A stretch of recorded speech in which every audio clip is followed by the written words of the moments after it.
안녕하세요, 여러분. 오늘도 미국 경제 중심으로 얘기를 해보겠습니다. 도대체 미국 경제는 어디를 향해 가고 있나를 짚어보겠습니다.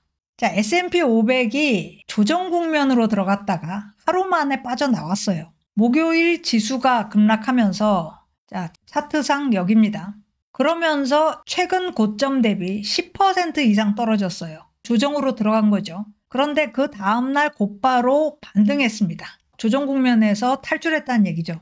자, 금요일 반등 상당히 컸습니다. 다우존스 산업평균은 1.6%, 그리고 S&P 500은 2.1%, 나스닥은 2.6% 이상 각각 상승했어요. 한눈에 봐도 널뛰기 장세인데 이 널뛰기 장세가 지금 3주 이상 계속되면서 주간 하락하는 중입니다. 이번 주에도 금요일엔 상승했지만 결국 주간으로는 2% 이상 하락했어요. 자, 증시가 이렇게 가니까 추측이 난무합니다. 이런 널뛰기 장세가 계속될 건가? 아니면 금요일에 상승한 거 보니까 바닥 다지기 한 건가? 그렇다면 왜 떨어졌고 또 왜 올랐을까? 이런 얘기들 많이 나왔고요. 또 혹시 지금부터 상승세로 돌아서는 거 아니냐? 이런 기대도 당연히 하게 되죠. 자, 이번 주에 하락하다가 마지막에 상승했기 때문에 하락부터 보겠습니다. 시간 순서대로요. 자, 하락의 원인이 몇 가지로 압축될 수 있을 것 같아요. 첫 번째가 경기 침체, 두 번째가 관세 불확실성, 그리고 트럼프 다시 보기가 있습니다. 이 얘기는 이번 주에 상당히 강하게 제시됐어요. 그리고 정부 예산 교착이 있습니다. 이 문제는 주 초에는 증시 하락의 원인을 제공했다, 이렇게 얘기할 수 있을 것 같아요. 그렇다고 큰 원인은 아니었습니다. 자, 이번 주 증시 하락을 이 네 가지 원인으로 압축을 할 수 있다면 이 네 가지 원인을 한마디로 표현을 할 수도 있을 것 같아요. 트럼프 2.0이 과연 미국 경제에 플러스가 될 건가? 이런 회의감이 들이닥친 한 주였습니다. 오죽하면 마가가 Make America Great Again이 아니라 Make America Gyrate Again, 미국을 다시 뺑뺑이 돌린다, 정신없이 만든다, 이런 뜻 아니냐는 얘기까지 나왔어요. 미국 언론에서 낸 얘기는 아니고 파이낸셜 타임스가 이런 제목으로 기사를 내보냈어요. 자, 무슨 얘기냐면 이제 와서 보니 우리가 생각했던 그 트럼프가 아니다, 이런 깨달음이 엄습한 거예요. 자, 그럼 우리가 생각했던 트럼프는 어떤 사람이냐? 1기 때 트럼프는 주가 지수에 대해서 거의 강박을 갖고 있었습니다. 본인의 실시간 성적표라고 생각했어요. 지수를 매일 언급했습니다. 증시가 상승하면 자화자찬을 했고 하락하면 그거 보고 시장이 안 받아주네, 내가 뭘 잘못했네, 이러면서 정책을 수정했어요. 그런데 지금은 어떠냐? 이번 주에 막 말을 쏟아냈죠. 주식시장은 실물 경제만큼 중요하지 않다. 나 지수 안 본다. 심지어는 관세 정상화 과정에서 미국 경제가 침체에 빠질 가능성을 배제하고 있지 않다, 이런 말까지 했습니다. 간이 철렁하는 거죠. 트럼프가 왜 이렇게 바뀌었는지, 왜 이런 말을 할 수 있는지 여기에 대한 분석도 많이 나왔습니다. 트럼프의 핵심 지지층이 1기 때와 달라져서 이제는 젊은 층, 그리고 근로자층이다. 이 사람들은 자산이 별로 없기 때문에 자산 파괴가 일어나도 트럼프를 계속 지지할 거다, 이렇게 판단한 것 같다는 거예요. 그 가능성도 없지는 않지만 어쨌든 1기 때와 2기 때 확연히 달라진 트럼프 모습의 결과가 이렇게 나타나고 있습니다. 1기 당선일 때부터의 증시 움직임, 이게 파란색 그래프고요. 2기 당선일 때부터의 증시 움직임, 이게 노란색 그래프예요.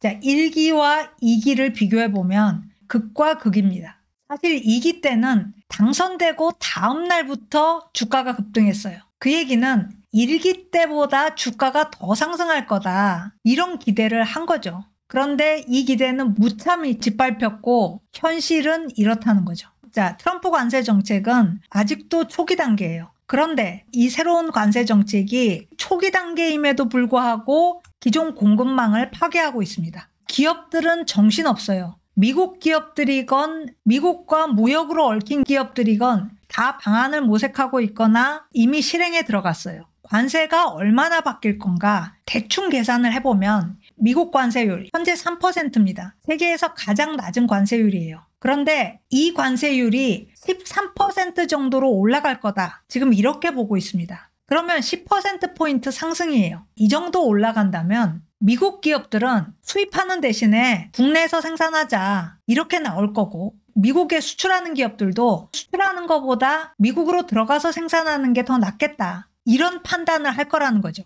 그런 판단을 할 정도로 높은 관세를 부과할 걸로 전망이 되고 있습니다. 그러니까 관련 공급망은 다 바뀔 거라는 거죠. 엄청나게 파괴되고 새로 구축이 될 겁니다. 그뿐이 아니죠.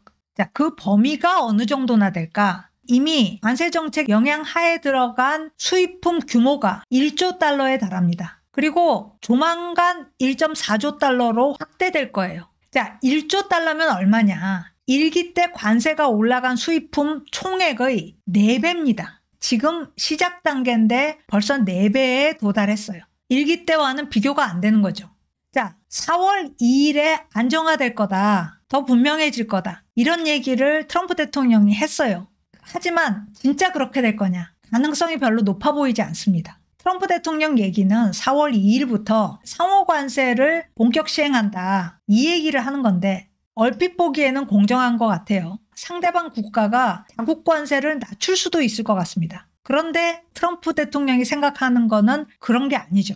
일반적인 상호 관세 개념과 다릅니다. 그 나라의 관세율 더하기. 만약 그 나라 통화가 너무 낮게 책정돼 있다, 그러면 그만큼 미국 관세 올리고, 미국한테 너무 싼 값으로 수출한다, 이러면 덤핑 관세 또 부과합니다. 그리고 그 나라가 미국 제품 수입해서 여기에다가 부가가치세 부과한다, 그러면 그만큼을 미국 관세에서 더 올립니다. 지금 트럼프 대통령의 생각은 그겁니다. 그래서 미국 정부가 그걸로 수입을 얻겠다는 거죠.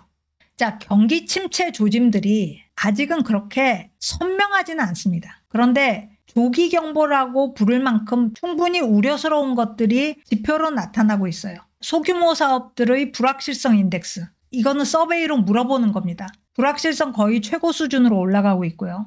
그리고 또 CEO들이 올 들어서는 경기 연착륙, 소프트 랜딩을 더 이상 언급을 안 합니다. 컨퍼런스 콜 응답을 보면 올 들어서 소프트 랜딩 언급 횟수가 이렇게 낮아졌어요. 기대를 안 한다는 거죠. 그만큼 경기 침체 가능성을 기업들은 높게 본다는 겁니다. 소프트 랜딩 언급 안 하는 대신에 관세를 언급합니다. 자, 가장 주목할 만한 부분은 미국 정책 불확실성 인덱스입니다. 이건 서베이가 아니고 뉴스 내용 분석한 결과인데 지금 지붕 뚫고 치솟고 있어요.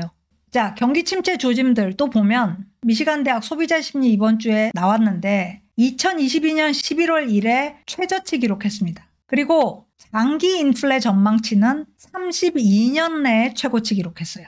경제 심리는 굉장히 안 좋습니다. 그리고 재미난 게 신용카드, 현금카드 지출을 보면 미국 12월에 굉장히 높았죠. 거기에 비해서 1월은 줄었습니다. 그런데 1월보다 더 준 2월, 이게 워싱턴 DC예요. 워싱턴 DC 외에 다른 동부 대도시들 1월에 비해서 2월은 늘었습니다. 동부가 아닌 경우 더 늘었어요. 그러니까 워싱턴 DC 주민들부터 지갑을 닫고 있다. 트럼프 효과를 가장 가까이서 피부로 느끼는 곳부터 지출을 줄이고 있다, 이런 얘기고요. 신용카드 연체율 계속 늘어나고 있습니다. 이건 뉴욕 여는 조사죠. 그리고 보다 확실하게 보이는 쪽이 고용시장입니다. 고용시장이 뜨겁다, 차갑다 이렇게 나눈다면 지금은 경계선에 와 있는 것이 아닌가, 이런 느낌이 들어요. 자, 첫 번째 차트를 보면 파란색 그래프가 직장을 안 옮겼을 때의 임금 상승률입니다. 검은색이 직장을 옮겼을 때의 임금 상승률이에요. 2021년부터 전직을 하면 임금 상승률이 훨씬 더 높았습니다. 그런데 이제는 지금 직장에서 그대로 있는 거나 전직을 하는 거나 임금 상승률이 비슷해졌습니다. 그만큼 매력적인 오퍼가 감소했다는 얘기입니다. 자, 그리고요, 아래쪽 차트. 파란색 그래프가 고숙련 근로자 임금 상승률, 검은색이 저숙련 근로자 임금 상승률입니다. 미국은 보통 고숙련 임금 상승률이 더 높아요. 그런데 이 코로나 이후에 이게 역전됐었죠. 저숙련 임금 상승률이 고숙련자 임금 상승률을 상회했습니다. 그러다가 다시 돌아간 거예요. 지금은 고숙련자 임금 상승률이 저숙련자에 비해서 상당히 더 높습니다. 저숙련 노동자 고용시장이 훨씬 더 빠르게 싣고 있다는 거죠. 자, 마지막으로 자발적 퇴직과 해고. 전체 퇴직 중에서 자발적 퇴직률이 점점 줄어들고 있어요. 그래서 지금은 코로나 직전에 비해서 더 낮아졌습니다. 역시 고용시장 냉각을 의미하죠. 지난 몇 년간의 팬데믹 후광은 이제 고용시장에서 사라졌다. 이렇게 해석해도 될 것 같아요. 자, 지금까지 주식시장 하락의 원인을 짚어봤는데 그렇다면 금요일에 상승한 이유는 또 뭐냐? 이걸 봐야겠죠. 여기서도 몇 가지 원인을 찾아볼 수 있을 텐데 첫째가 최근 하락이 과도했다. 이런 판단이 작용했을 수 있고요. 그리고 목요일 장 끝나고 나온 얘기들이 있습니다. 시장은 여전히 좋다. 이번 주에 하락한 거는 일부 헤지펀드가 주식을 팔아 제꼈기 때문이다. 이런 얘기가 나왔어요. 특히 JP모간과 골드만삭스가 이 얘기를 했기 때문에 제 생각에는 금요일 장에 이게 많이 영향을 줬을 것 같아요. 세 번째 상승 원인. 금요일에 트럼프 정부 예산안이 타결됐습니다. 공식적으로는 금요일 저녁 늦게 타결됐어요. 그런데 타결 기미는 목요일부터 있었습니다. 그리고 금요일 아침에는 거의 기정사실화됐고요. 이것도 증시에는 호재로 작용했을 것 같습니다. 자, 증시 하락은 일부 헤지펀드 잘못이다. 이 점에 대해서 JP모간은 증시 하락의 주범은 경제가 아니다. 퀀트 헤지펀드, 그리고 TMT 업종 헤지펀드들이다. 기술, 미디어, 통신 헤지펀드들 때문이라는 거죠. 중요한 헤지펀드들입니다.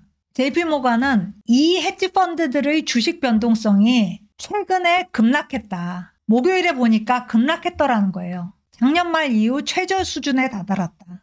포지션을 다 팔았기 때문에 변동할 거리가 이제 별로 안 남았다는 얘기예요. 그만큼 대량 매도했기 때문에 증시가 하락한 거다. 이런 얘기고요. 골드만삭스는 뭐라 그랬냐? 관건은 경기 침체다. 침체가 없으면 증시는 평균적으로 13% 정도 하락할 거고 침체가 오면 평균적으로 24% 정도 하락한다. 13%냐 24%냐 이거는 경기 침체가 오느냐 마느냐에 달려있다. 이런 얘기를 한 건데 골드만삭스도 목요일에 헤지펀드 보유 계약을 보여줍니다. 골드만삭스의 헤지펀드 VIP 리스트가 제일 신뢰도 높은 기록이에요. 그런데 최근에 보유 계약이 이렇게 떨어졌다. 이 두 회사 모두 추가 매도는 자제해라. 이런 뜻으로 고객들한테 레터를 보낸 건데 이 두 회사가 헤지펀드 현황을 잘 알고 있습니다. 왜냐하면 특히 헤지펀드가 레버리지를 써서 주식을 매입한다. 이럴 경우 누구한테 그 돈을 빌리느냐? JP모간이나 골드만삭스한테 빌려요. 그러니까 현황을 잘 알 수밖에 없죠. 빌려서 주식을 산 헤지펀드들이 주가가 떨어지니까 빠르게 청산을 한 겁니다. 그래서 주가가 더 떨어졌다. 이런 얘기인 거죠. 이 얘기 듣고 좀 안심한 투자자들이 금요일에 매입했다. 이런 해석이 가능한 거고요. 자, 그렇다면 앞으로는 어떨까? 상승세로 전환할까? 일부 전략가들, 대형 투자자들은 상승할 거라는 주장을 내놓고 있어요. 하지만 통계적으로 보면 투자자 심리가 최근 들어서 비관으로 선회했습니다. 개인 투자자들의 투자 심리 서베이를 보면 아주 최근에 상승 예상이 급락했고요. 하락 예상이 급등했습니다. 그래서 크로스가 발생했어요. 하락 전망이 상승 전망을 상회하고 있습니다. 그리고 아까 말씀드린 것처럼 월요일부터 레버리지 거래가 대규모 청산을 시작했고 기업 펀더멘탈은 버티고 있습니다. 하지만 멀티플은 여전히 역사적 고점 수준이에요. 그래서 코렉션이 있었다고는 하지만 아직은 저가 매수가 들어올 정도는 아니다. 이렇게 보는 게 좀 더 타당할 것 같습니다. 자, 이번 뉴스는 족벌지배, 인맥지배 관련입니다. 미국이 이걸 어디까지 허용할까? 자, 이번 주 뉴스. 트럼프 가족이 세계 최대 암호화폐 거래소 바이낸스의 지분 취득을 위해서 협의에 들어갔다. 월스트리트저널이 독점 보도했어요. 자, 바이낸스 창업자 겸 CEO 황평자오입니다. 2023년에 돈 세탁에 대해 유죄를 인정했습니다. 자오 본인뿐만 아니라 회사 바이낸스도 유죄 판결을 받았어요. 그래서 자오는 벌금형 5천만 달러, 바이낸스는 벌금형 43억 달러 받았습니다. 자오는 벌금형도 받았지만 CEO 자리도 내놨어요. CEO에서는 물러났지만 여전히 바이낸스 최대 주주입니다. 그런데 대통령 가족이 범법 기업의 지분을 취득한다? 이거 자체도 문제가 될 수 있지만 현재 트럼프 대통령의 암호화폐 정책이 상당히 강력합니다. 암호화폐를 비호하고 있죠. 그런 정책을 펴고 있는데 가족이 바이낸스 지분을 취득하면 이건 이해관계 충돌이 아닌가, 이렇게 해도 되는 것인가, 이런 메시지를 전하고 있는데 직접적으로는 얘기를 안 해요. 아직까지는 트럼프 대통령에 대해서 대놓고 비판을 안 합니다. 시간을 주는 거죠. 그런데 이런 뉴스가 터지면 하나씩 약점이 쌓이는 거죠. 이 바이낸스 얘기뿐만이 아니에요. 이번 주에는. 자, 신생투자사 1789 캐피탈이 일론 머스크 회사의 지분을 취득했다. 이게 또 뉴스입니다. 1789 캐피탈 1789년의 프랑스 대혁명을 이름에 걸었어요. 그런데 이 회사의 공동 창업자가 도널드 트럼프 주니어입니다. 이 사람들이 같이 창업을 했어요. 창업 시점이 언제냐? 트럼프 당선되고 일주일 만에 서명을 했습니다. 그리고 이번 주에 일론 머스크의 AI 회사 xAI 그리고 우주기업 스페이스X에 직접 투자를 하게 된 겁니다. 이게 왜 뉴스냐면 이 회사는 완전히 신생이에요. 창업한 지 이제 석 달 남짓입니다. 그런데 xAI, 스페이스X에 투자하겠다는 기업은 줄을 섰습니다. 유수의 기업들이 경쟁을 하고 있습니다. 블랙록, 세콰이어 이런 회사들 사이에서 창업한 지 석 달 된 기업이 투자를 한다. 이런 얘기죠. 특혜 시비가 있을 수밖에 없는데 도널드 트럼프 주니어는 이렇게 얘기를 합니다. 우리는 마가에 동감하는 투자들만 모아서 그 사람들 돈으로 투자한다. 그런 식으로 우리는 트럼프 대통령의 평행경제에서 수익을 낼 거다. 트럼프 대통령의 비전을 실현하면서 그 안에서 수익을 챙기고 마가를 위해서 재투자하고 그럴 거라는 얘기입니다. 트럼프 지지자들은 트럼프 가족들의 이런 움직임을 환영합니다. 마가를 위해서 가족들까지 다 헌신한다. 이렇게 보는 것 같은데 당연히 그렇게 생각 안 하는 사람들도 많을 거예요. 자, 마지막 뉴스입니다. 금 가격이 사상 최고점 돌파했죠. 금요일에 3,000달러 돌파하고 약간 하락해서 현재 2,993달러입니다. 자, 그런데 금값이 상승한 원인에 대해서는 경제 불확실성, 전쟁, 지정학적 긴장 뭐 이런 얘기 많이 나왔지만 최근 금값 상승의 주 원인은 관세다. 이 얘기가 이번 주에 뉴스로 많이 나왔어요. 자, 왜 관세가 금값을 올렸다는 건가? 이 배경을 좀 살펴보면 자, 아틀란타 연은의 GDP 나우에 따르면 1월 미국 GDP 성장이 마이너스였습니다. 이게 다른 것보다도 수입이 갑자기 급증했기 때문이에요. 그런데 데이터를 확인해 보니까 이 수입 증가의 대부분이 금이었다는 겁니다. 자, 1월 재화 수입 증가액이 362억 달러였는데 그중에 205억 달러가 금이라고 추정이 됐습니다. 왜 추정이냐? 금이라는 항목이 없어요. 민감한 항목이기 때문이죠. 그래서 금이라는 말 대신에 완성된 금속형이라는 항목에 금을 넣습니다. Finished metal shape 이런 모호한 항목에 금이 들어가요. 그런데 트럼프가 당선된 직후부터 금 수입이 증가했다는 겁니다. 자, 금 수입이 증가한 이유는 트럼프는 관세를 올릴 거다. 그러니까 수입되는 금은 그만큼 더 비싸진다. 국내에 금을 가지고 있으면 거래 차익을 얻을 수 있다. 이걸 노리는 금 트레이더들이 앞다퉈서 주문을 넣은 겁니다. 어디다가? 런던에다가 넣었어요. 이 세상에서 금을 가장 많이 갖고 있는 나라가 영국이고요. 이 금은 BOE, 영란은행 지하 창고에 보관되어 있습니다. 이곳이 세계 최대 금 저장소예요. 그런데 데이터를 더 뜯어보니까 신기한 내용들이 있는 거예요. 자, 2025년 들어서 이 완성된 금속형, 금의 수입이 이렇게 급등했습니다. 다른 재화와는 비교도 안 될 정도로 늘었어요. 급등했어요. 그러면서 미국의 무역 적자가 그만큼 심화됐습니다. 전 세계를 상대로 미국의 무역 적자, 최근에 이렇게 악화됐는데 그렇다면 영국의 무역 흑자가 늘었느냐, 특히 대미 무역에서 늘었느냐? 전혀 그렇지 않았다는 거예요. 어느 나라의 흑자가 늘었느냐? 자, 스위스의 대미 수출이 늘었습니다. 미국 입장에서 보면 스위스로부터의 수입이 수직 상승했고 대스위스 무역 적자 역시 수직 증가했습니다. 아니 왜 갑자기 스위스인가? 이유는 런던에서 스위스로 금을 이동시켜서 스위스에서 재련했기 때문이에요. 그러니까 수출국은 스위스가 된 거죠. 재련해야 되는 이유는 런던 금괴와 미국 금괴가 크기가 완전히 다르기 때문입니다. 런던 금괴는 하나가 12.5kg, 뉴욕 금괴는 하나가 1kg입니다. 그러니까 뉴욕으로 갈 때 뉴욕 상품거래소 코맥스 지하 창고로 금괴를 옮기기 위해서는 작게 만들어야 된다는 거죠. 크기를 이렇게 줄이려면 세계 최대 금 재련소가 있는 스위스에서 다른 거나 할 필요 없어요. 순도는 이미 보장이 돼 있는 거를 모양만 바꾼다. 제형 프로세스를 거쳐야 된다는 거죠. 이렇게 관세를 매기겠다는 언급도 아직 안 나온 금조차 발에 땀이 나도록 움직이고 있다는 거죠. 보통 금을 살 때는 영란은행 지하 창고에서 이동을 안 해요. 주인 이름만 바뀝니다. 그런데 이번에는 실물로 미국 안에 갖고 들어와 있어야 관세 인상되면 차익을 거둘 수 있으니까 굳이 이렇게 이동시킬 수밖에 없다는 거죠. 자, 그렇다면 금이 앞으로도 계속 오를 건가? 이게 궁금합니다. 이번 주 금값이 명목가치로 역사상 처음으로 3,000달러를 넘었지만 현재 달러 가치를 적용하면 기록이 아니에요. 기록은 1980년에 세워졌습니다. 1980년 1월 18일에 835달러 기록했는데 여기입니다. 이 835달러를 현재 달러 가치로 환산하면 3,425달러. 그러니까 이번 주 달성한 금값보다 400달러 정도 더 높았다는 거예요. 그러면 아직 더 많이 오르겠네. 이렇게 생각할 수도 있고 1980년에 이렇게 급등했다가 빠르게 급락한 사례를 보면서 금도 안전자산 아니구나. 이런 해석도 가능한 거죠.